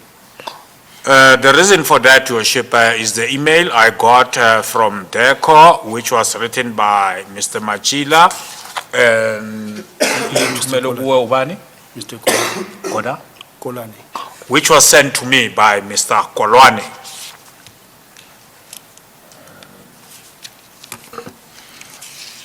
We did discuss that, and I just wanted confirmation. So it was that email from Mr. Machila that made you change your mind, and what else? Ileyo email ke evela kumnumzana uMachila kwenza ukuthi ushintshe umqondo nani futhi? Iyokuphela. Only the email. Were there any conversations you had with anybody that also persuaded you, or it was only that email? Ukhona umuntu oye waba neingxoxo naye oye wakugqugquzela ukuthi uzovume noma ke kwakuyile email ke eyayivela kumnumzana uMachila kuphela? Izingxoxo kwaku Colonel Anderson no Mr. Kolwane kwasiba email. The talks were only between me and Colonel Anderson, Mr. Kulwane, and then that was now the email. Yes, but what I'm asking is whether you are saying it's only what was written in that email that persuaded you to change your mind, or are you saying it was what was in the email plus the conversations that you had with other people? Ukucacisa ke usihlalo ukuthi ke okwenze ukuthi ke uze uvume ke ukuchuba leso sicelo iloko kuphela ebekade kushiwo ku-email noma ngaphandle kwe-email kukhona okunye kwenza ukuthi nawe uzushintsha umqondo ke okwaba mhlambe inkulumo phakathi kwakho nomunye noma abanye abantu? Kwaku-email kuphela kwangekho omunye umuntu wayengiphusha ukuthi ngiqhubeke nesicelo. It was only the email, Your Worship. No one else influenced me to change my mind. You said earlier on, if I understood your evidence correctly, that if you were not satisfied that the requirements that a particular aircraft should be authorized to land after looking at whatever DERCO sent to you, you would be entitled to or not to process the request. Was my understanding of your evidence correct? Mangabe sikuzwe kahle ufakazi bakho eqaleni uthi mangabe bekunesicelo esivela khona mhlawumbe kwa DECO kepha ke na ke singakwenelisi noma ke na ke izinto ke ezichazwayo lapho kuleso sicelo zingakwenelisi ke na ke bowungahle mhlambe ke na ke ungavumi ukuthi ke uchubekise leso sicelo. Yebo kunjalo. Yes, that is correct. So why did you not refuse to process this request? Because one, you have told us that this letter or email from Mr. Machila was not a note verbal, and two, it did not have its contents did not cover some matters that would be covered in a note verbal. Why did you process it nevertheless? Uthi ke kungani ke na ke ungazange ke wale ukuchuba leso sicelo ke ngoba ke le sicelo ke bekungasi non verbal ejwayelekile kanti le email benganawo eminye imininingwane ke na ke nezinto ezithize ezifanele ukuthi ibe nazo ke ukuze ke ungakwazi ukuthi usichubekise. Isizathu salokho because isizathu salokho ngoba ngase ngikhulumile no Mr. Kolwane esebhalile naye i-email yokuthi ngiqhubeke nesicelo ese approve. The reason for that is that I had already had some talks with Mr. Kolwane, and he already written to me, your chairperson, that I must go on with processing the request. But were you permitted, did you have power to process the request just because Mr. Kolwane said process it, even if you were not satisfied that it met the requirements? Kodwa wena ke bewunawo amandla ukuthi uqhubekise leso sicelo noma ngabe umnumzana uKulwane uthe siqhubekise ekubeni wena ke awuneliswa ke na ke imininingwane ya leso sicelo. Ngangenawo amandla yikho isizathu ukuthi ngase ngiqedile ngesicelo ngasisa ku Colonel Van Zyl.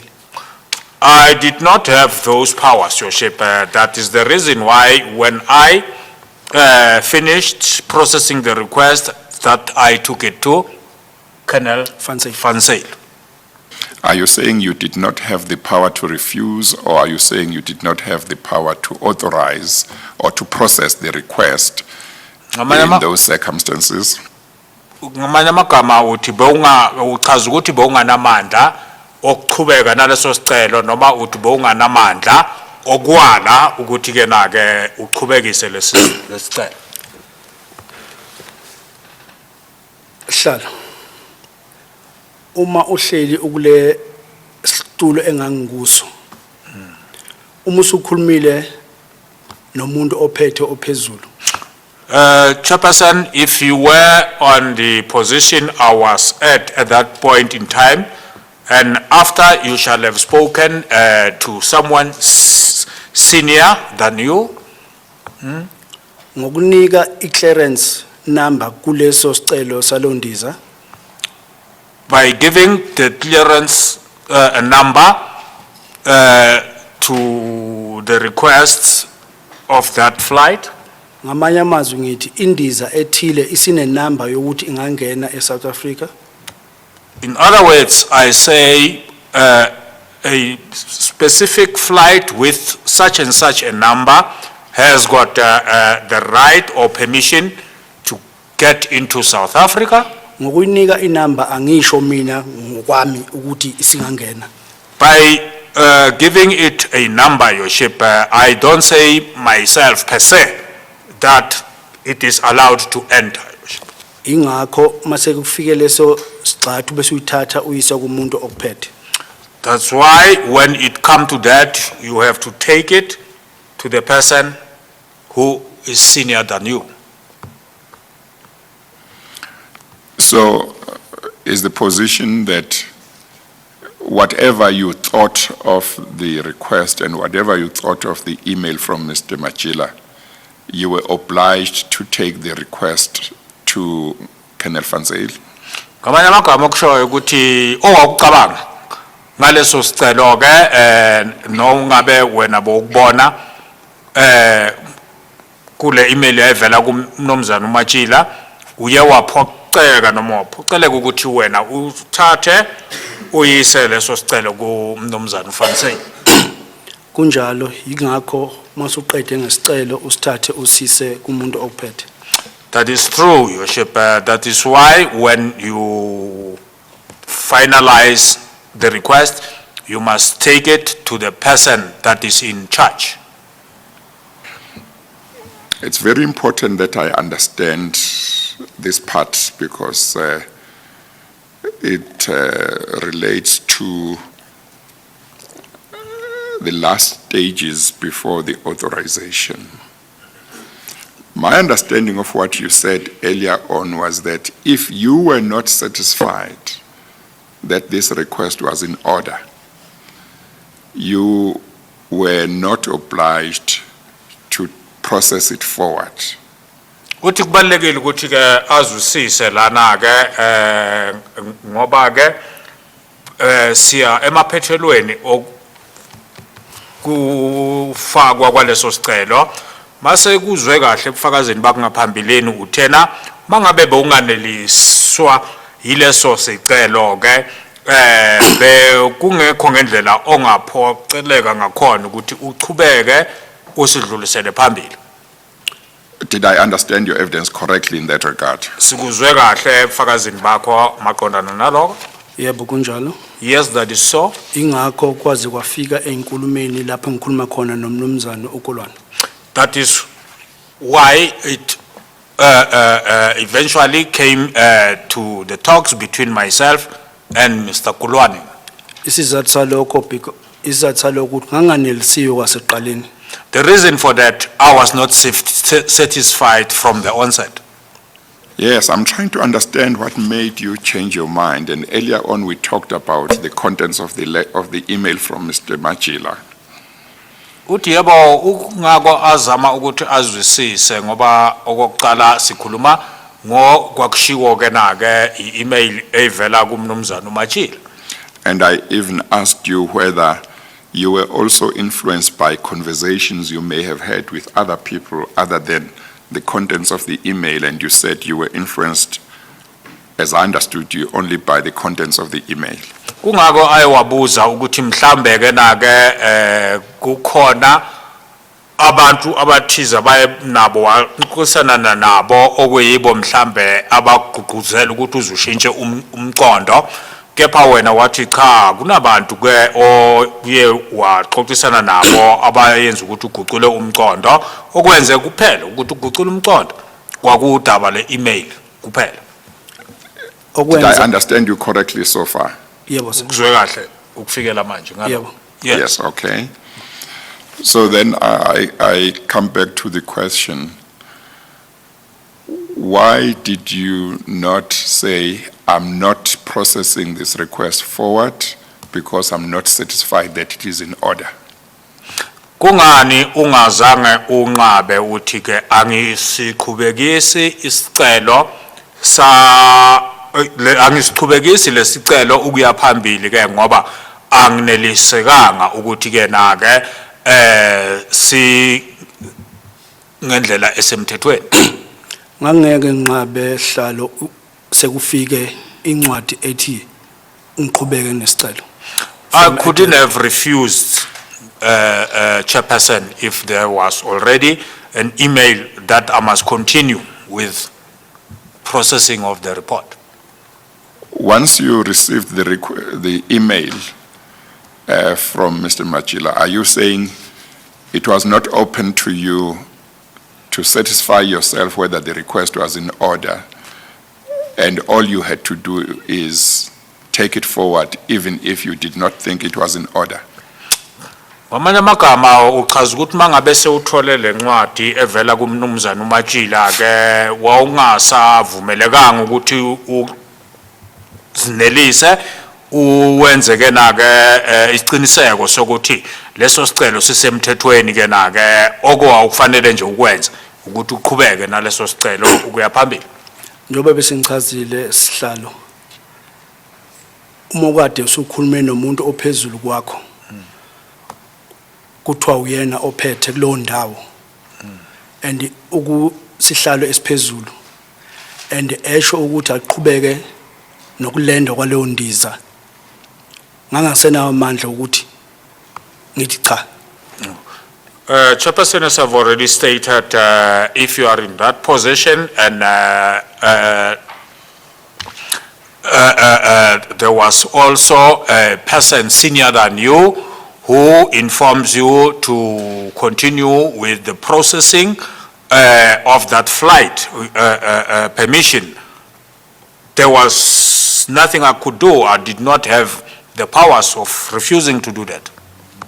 Who was the person who was senior to you who had said you must go ahead with the request and process it? Ubani umuntu wayengaphezu kwakho oye wakiyalela ukuthi qhubeka nokuqhuba leso sicelo? Engichaza ukuthi umuntu engase ngikhuluma naye osina hayi uthi umuntu osemasojeni, umuntu esasebenzisana naye kodwa engaze ngikhulume naye. Lo muntu osina uMr Kolane osebenza eDelco. If I say a senior person, Your Worship, I don't mean someone who was at the army itself, Your Worship. It's someone we were working hand in hand with, Your Worship, who was from DECO, Your Worship, who is Mr. Kolwane.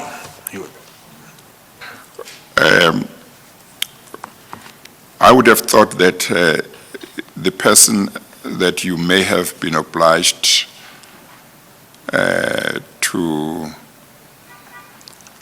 obey if he gave you any instructions along those lines would have been somebody within the SNTF or within who was your senior at work, not somebody from another department.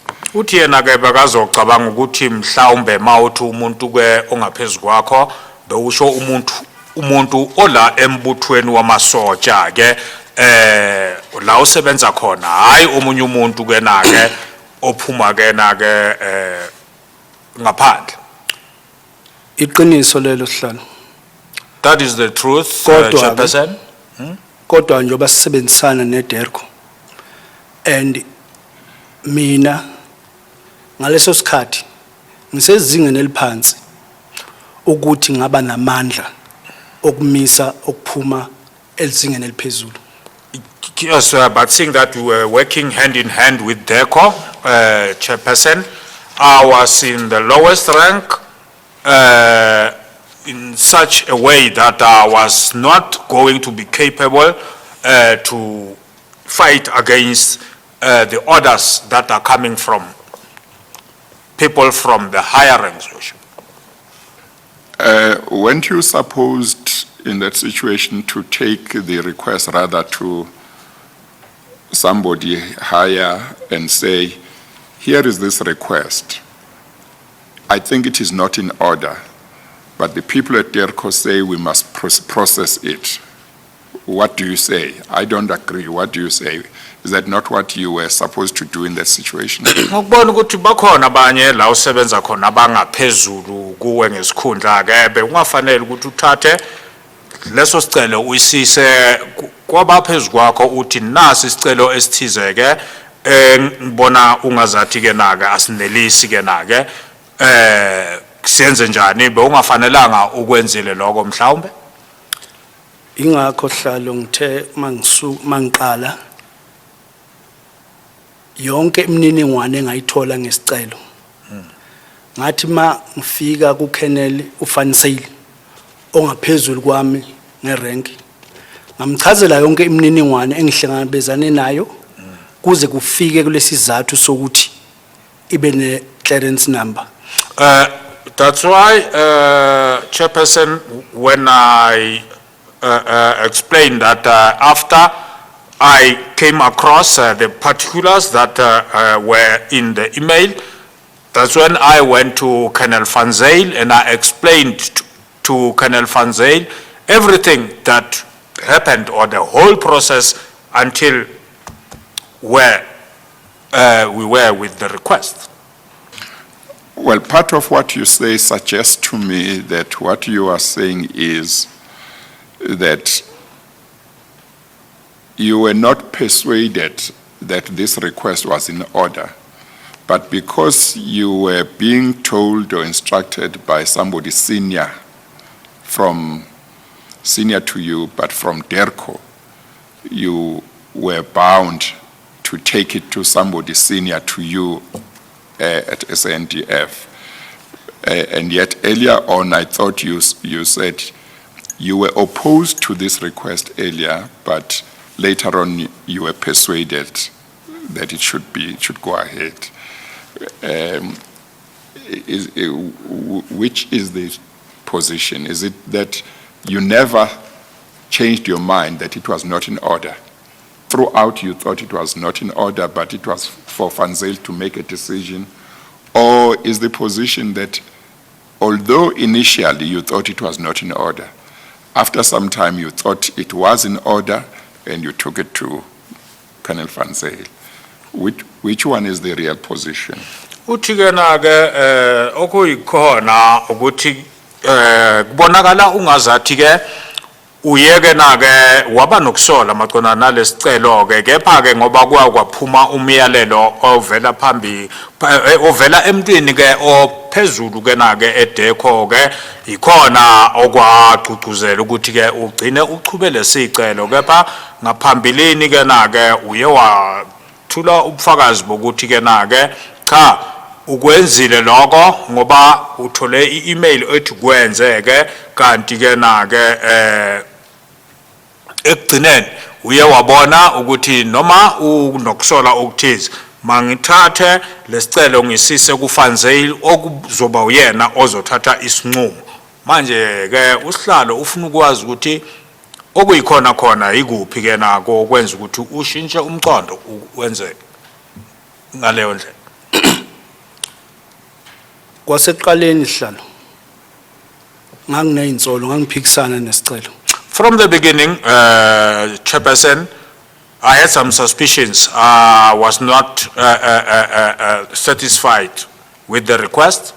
Yikho bengichazile ukuze kufike kulesinqumo sokuthi siqhubeke nesicelo kwaba yisiphi isizathu.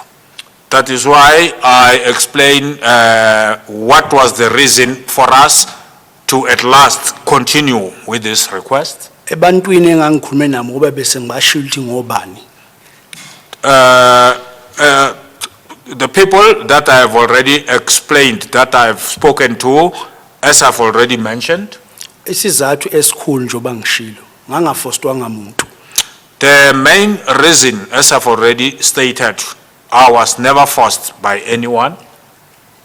Iphepha ngalithola kuyi-email elithi eqhubeka nesicelo yise senza ukuthi siqhubeke nesicelo. The document that I received, which was an email which said continue, was the main reason why I continued. So am I to understand your evidence to mean that nobody put any undue pressure on you to process the request up to Colonel Van Zyl? Masikuzwisisa kahle akukho umuntu oye wakufaka ingcindezi yokuthi uqhubeke ukufikela uyo fikisa ke lesicelo ku Colonel Van Zyl. Njoba bese ngishilo sihlalo abantu ababili engakhuluma nabo ku Colonel Anderson nomnumzane Kolwane yibo ekuthathelweni emagameni nami ku report ye cluster kuze kufike ngithole i-email isuke lo email isiyenze lonke ifile ize lofika ku Colonel Van Zyl. Uthi njengoba usushilo abantu bokukhuluma nabo ubani? Ngakhuluma no Colonel Anderson. As I've already stated, from the people I spoke to, Colonel Anderson and nomnumzane Kolwane and Mr. Kulwane, and then ekhulumeni kwami nabo kuze kufike i-email ethi qhubeka nesicelo. Uyakhuluma ngecluster ngizwanga kahle. Okay. Ekufikweni kwami kuze kufike khulume ngesicelo. Emagameni esasiwakhuluma nabo akuyi report ye cluster. Till to the point where we were talking about the request, Your Worship, and according to what we were discussing with them, Your Worship, those talks, Your Worship, are in the cluster report and then the email. Ingakho kwaze kwafika esinqumeni sokuthi yonke i-report masibhaliwe phansi sehleliwe iye ku-Colonel Van Zyl. That is why it then came that after the whole report was compiled, that it must also lend to Colonel Van Zyl. So at the time that the authorization was granted, would it be correct to say at that stage, you were in support of the authorization being granted, or would that be incorrect? Ngaleso sikhathi ke na ke sekuqhubekiswa ke indaba yalesicelo noma authorization ke na ke kunjalo ukuthi ke na ke bewuvumelana nokuthi ke na ke leso sicelo singaqhubekiswa phambili noma bewunga neliswanga noma ungavumelani naloko. Ingakho bese ngishilo sihlalo ukuthi i-report mayisiqediwe yafika ku-Colonel Van Zyl ngamchazela ukuthi i-report ihamba kanjani. Bengebe nginawo amandla ukuthi ngiyiphikise ukuthi hayi isayine ungayisayini. That's chairpersons have already stated that after the report has reached Colonel Van Zyl, I wasn't going to have any powers to disagree with him how to go about signing it. Just to conclude from my side, but you did say that as you sit there, your view is that the authorization should not have been granted. Kepha ke uye wachaza noma wavuma ukuthi njoba uhleli lapho nawe ke umbono wakho ukuthi ke na ke bekungamelanga lesicelo size sivumeleke. Njoba ngihleli lapha sihlalo indiza kwangafuneka ukuthi izilande eWaterkloof. As I'm seated here, Your Worship, the flight was not supposed to land at Waterkloof. And is that because it did not have a head of state or deputy head of state as one or some of the passengers? Kungaba ukuthi ke na ke bekungekho ke umuntu ke na ke oyinhloko ke yesizwe ke kulabo bantu ke ababegibele kuyo leyo ndiza mhlawumbe. Yebo kunjalo. Yes, that is true. Thank you. Thank you, Chair. Is there anything? There's nothing left with evidence from our side for Major Nchisi. Okay. Thank you very much, Major Nchisi. Is there anything that we may have left out that's important that you wanted to say? Major Nchisi, kukhona mhlambe ke okunye okubalekile ekungahle kwenzeke singakuthintanga noma esikushiye emuva. Okwamanje sihlala kukho. At this moment, no, Chairperson. Thank you very much for coming to give evidence. If somebody applies for leave to cross-examine you and they are granted that leave, we'll ask you to come back. Siyabonga kakhulu ukuthi uzothula ubufakazi mangabe ke bakhona abazawucela ukuthi bakufake imbuzo mhlawumbe bathintile ebufakazini bakho kungenzeka uphinde ke ubizwe ukuze ke uzokwazi ukuthi ke mhlabe imbuzo ethize. Ngiyabonga sir. Thank you. I see some communication between counsel for Ambassador Kolwane. Yes. I don't know if there's anything I need to know. I'm not particularly sure what the legal representatives of Ambassador Kolwane wants to put on record, but Yeah, Advocate Maybe he could come Mahon. forward. Yeah.